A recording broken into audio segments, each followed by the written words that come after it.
સુરતની અમરોલી પોલીસે ઓવરબ્રિજ નીચે થયેલા મર્ડરના ગુનામાં સંડોવાયેલા હત્યારાને અમરોલીના બક્સરાથી ઝડપી પાડી સુરત લાવી તેની ધરપકડ કરી હતી. મોબાઈલ જેવી વાતે થયેલા ઝઘડામાં હત્યા થઈ હોવાનું સામે આવ્યું છે.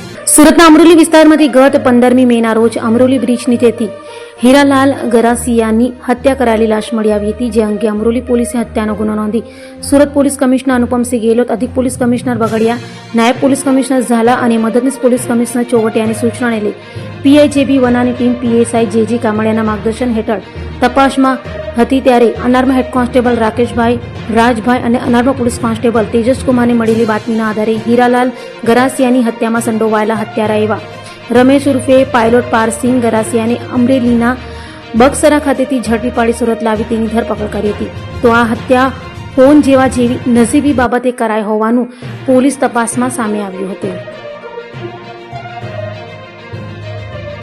ગત તારીખ 16/5/2026ના રોજ અમરોલી પોલીસ સ્ટેશનમાં એક એડી દાખલ થઈ હતી. બનાવની વિગત એવી છે કે ગત 15 તારીખની બપોરના અમરોલી જે બ્રિજ છે એના નીચે એક હીરાલાલ ચંપા ગરાસિયા કરીને જે મરણ જયા છે એની ડેડ બોડી મળી હતી.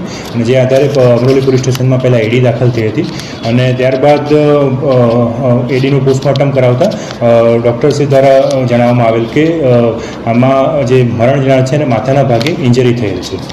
જે આધારે પોલીસને સસ્પિશિયસ લાગતા પોલીસે આગળ તપાસ ચાલુ કરી હતી. અમરોલી પોલીસ દ્વારા ટેકનિકલ એનાલિસિસ અને હ્યુમન રિસોર્સની મદદથી આની તપાસ ચાલુ કરવામાં આવી હતી.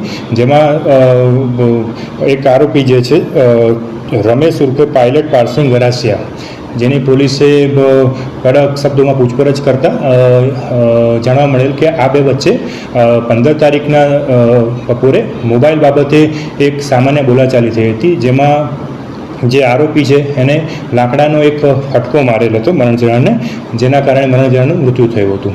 ત્યારબાદ પોલીસે આરોપીની ધરપકડ કરેલી છે અને આગળની કાર્યવાહી અમરોલી પોલીસ દ્વારા ચાલુ છે.